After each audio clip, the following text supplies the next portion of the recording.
paint on my roll bar.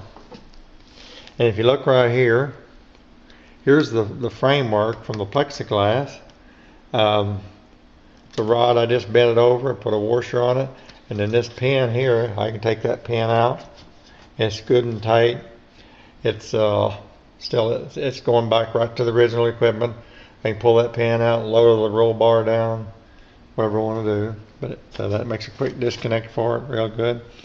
And then on the bottom down here, it's hard to see, but I've got it covered up with plastic and I don't want to uncover it. But the rod that comes down here, I put a washer on that just to protect any sharp edges from the plastic right in there. And then when I get ready to take it off, I put a towel or something like that there just for a little extra protection. And if you get back and look at it, it looks pretty decent. I'm sure people could figure out bigger and better ways to do it. I'm leaving the mower deck on for the snow blade for the extra weight. I may sometime in the future, I may design some way where I can use the lift that's on here for the mower deck. And in order to do that, I'd have to put something in here most likely and secure the mower deck up so it's rigid. And then I could use this arm here because it raises and lowers. And I'd have to build something probably off of here to accept whatever I want to hook up to that. Not sure what. And then you also, there's things that you do to it, you got to be real careful because this wheel here pivots around. And if you don't leave yourself some clearance, first thing you know, you're not going to be able to pivot, or if you have a sharp edge, it's liable to cut your tire, which these are foam filled, but I sure don't want to cut them. I know the pin that goes in back there to hold the snow blade, I had to bend part of it over just because the tire rotates around, and I was trying to keep it very much centered up so that it would do better being centered. And this is a generic snow blade that you can buy for ATVs or whatever, but this particular part of the snow blade is made out of thin metal, and they will bend. And they also usually have a piece of angler, and I forget which way they went. I think they come across this way, they lay it on there, and that's supposed to help stiffen it up. And then what happens is this right here bends up, and then you got nothing. And so I basically just eliminated everything except for this turret right here and the blade itself and the springs. And the rest of it, I had this piece made up by a sheet metal shop, and had a little welding to do on the little lever thing there. And I welded some here on this to put a little clip to hold all this apparatus together. That's the cable. And by running it back and forth, it gives you more of a mechanical advantage. Right now it's kind of about 4 inches off the floor, but I can run that up and down, but it's going to be hard to see because I can't hold the camera and do that also. I'll see if I can get my hand inside there. There we go. Maybe this is going to work.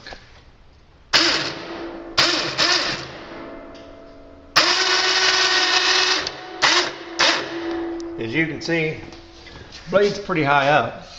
Without measuring it, probably about 11-12 inches up off the floor. And first time I took it out, I didn't have it mounted quite like this, and what it did, it bent right in here. This is a weak spot on these type of snow blades. They will work as long as you don't hit something. And I'm out here in the country, and I hit something like a big clod of dirt, and it folded the blade over, and it caused this to bend. But the winch, I think I paid $59 or $69. right at around $70 for the winch. It's 12 volt. I put these on here just kind of soften the corners because that's a all thread rod. Mounted the lights to the angle iron. I've got plans to maybe change the whole lift system. I like the way it works and all. I just like to be able to use the controls from the handlebars up there that operates the mower deck. And getting back to the cab, you can't enter from this side because I have it secured right here as well as up here. And there again, see, I use the washers. I've got controls for the blade there and my garage door opener fastened to the rod. It's kind of crudely, but that's all right. And same thing here. Bring the rod over here and put it right into this pin. I put this board in here so that I can run that little set screw here and tighten everything up so it's secure. And eventually, if I decide I need it, I'll build me a platform on the back here and I'll put weights on that. And I'll probably come up into either these bolts or I'll come up into this and secure it so that when I take it off it doesn't destroy the paint or anything of that sort. As you can see here, I've got, I'll go to the other side, be a little bit better. I got rubber snow chains. I haven't even had a chance to use them, just run them around the yard a few times, but it keeps from tearing up your driveway.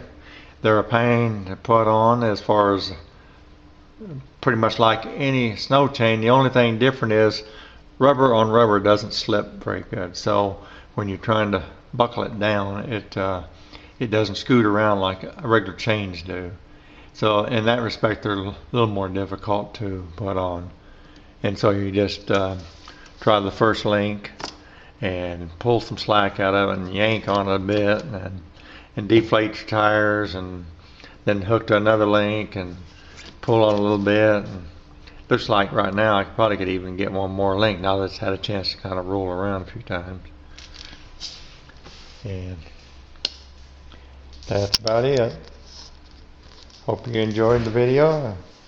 It was fun making, and after it's all said and done, it took me about 3 weeks to do all this, but if I was to do it over again, probably maybe 2 to 3 days time, I'd have it all done.